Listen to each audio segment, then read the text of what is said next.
Well of Intrigue. It's a title that makes you wonder, right? We're about to deep dive into a story from the book of Genesis, a story many of you might think you already know. But trust me, there's a reason this particular story has resonated through centuries. We're going to uncover surprising details and hopefully see a familiar tale with fresh eyes. Okay, so we open on Abraham and Sarah. They're old, like really old, and they've finally been blessed with a son, Isaac. His very name, meaning laughter, speaks to the unexpected joy of his arrival, right? Sarah even laughed when she first heard she'd have a child at that age. Imagine the mix of emotions. And we have to remember, Isaac's birth isn't just a personal miracle for Abraham and Sarah. It's a pivotal moment in a much bigger story, a fulfillment of God's covenant with Abraham, that promise of descendants as numerous as the stars. So yeah, Isaac's birth. Huge EV implications. Huge is right. But this is where things get complicated, because this is also where Hagar and Ishmael, her son, enter the picture. Hagar is an Egyptian woman, Sarah's servant, and she gives birth to Abraham's son, Ishmael.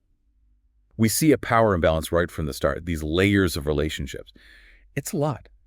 And then comes that word scoffing. The text says Sarah saw Ishmael scoffing, and it just lands differently, doesn't it? It feels loaded, like it's hinting at something deeper than just a child messing around. Whatever it was, Sarah's clearly upset by it and asks Abraham to send Hagar and Ishmael away. It's such a loaded moment, right? Trying to understand Sarah's request, you have to consider the context of her world. Was it jealousy, as some interpretations suggest? Maybe a mother's instinct to protect her son's inheritance? Or perhaps a painful decision driven by the social pressures of her time? It's a question that continues to spark debate. No easy answers there, that's for sure. What comes next is truly hard to read. The banishment of Hagar and Ishmael into the wilderness. Imagine the fear and uncertainty, the harsh reality of their situation. The text doesn't sugarcoat it. Hagar's despair, the image of that young boy alone in the desert.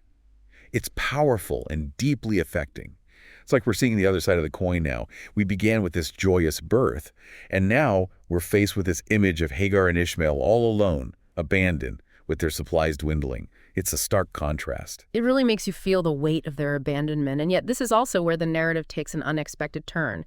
It reveals a message of resilience, of hope, even when faced with utter despair. It's as if, even in their darkest hour, they're not forgotten. Can you elaborate on that? Absolutely.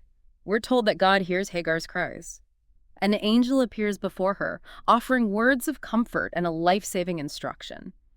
Open your eyes. It's only then that Hagar notices the well. It makes you pause and consider, It's like we can be surrounded by sources of life and hope, but when we're blinded by fear or despair, we just miss them. It's like that saying, you can't see the forest of the trees. Except here, it's a well in the middle of the wilderness. So what happens next? God goes beyond just meeting their immediate needs. He makes a promise to Hagar. He tells her that he will ensure Ishmael becomes a great nation. This is significant, wouldn't you say? It challenges this notion of a single chosen lineage and reminds us that God's compassion is boundless, extending even to those who feel like outcasts.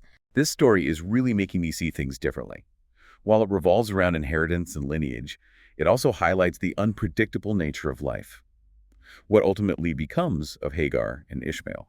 They're not left to their fate in the wilderness. They're provided with what they need, not just to survive, but to flourish.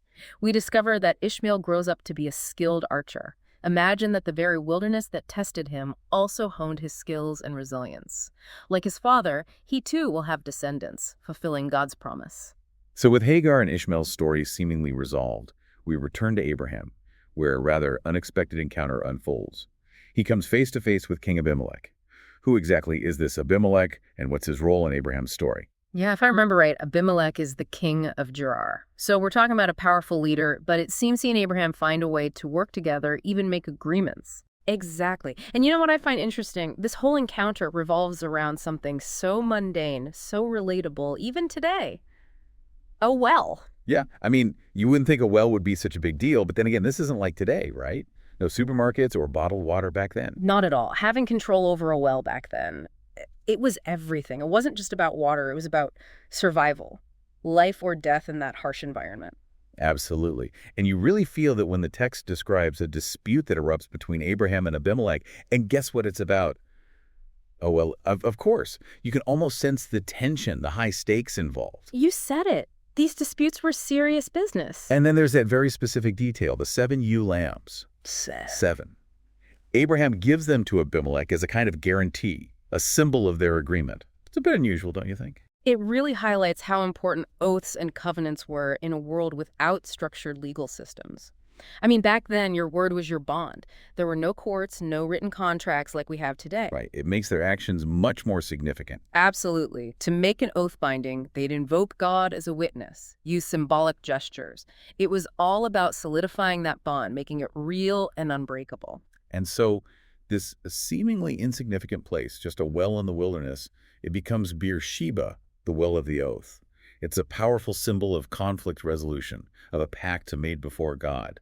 It's more than just a water source now, isn't it? So much more. Beersheba becomes a significant landmark. We encounter it repeatedly throughout the Bible. It's this enduring reminder of God's faithfulness to Abraham and his descendants, a real testament to the power of covenants, not just between people, but between God and humanity. Wow.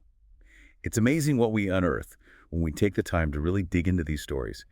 We started with what seemed like a simple story about a well, but look at where we ended up. A story about resilience, about faith, about discovering those unexpected sources of life in the most surprising places. It really underscores how even stories we think we know can hold these hidden depths, these unexpected connections. It's true. We explored themes of inheritance, of promises kept, of lives unfolding in ways we could never have predicted. And we witnessed how God's compassion can manifest amidst both joy and hardship, impacting every life it touches. It just goes to show you never really know where a deep dive will lead you.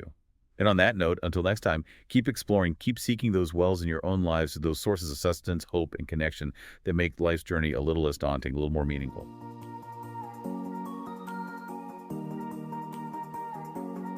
Thank you for spending this time with us.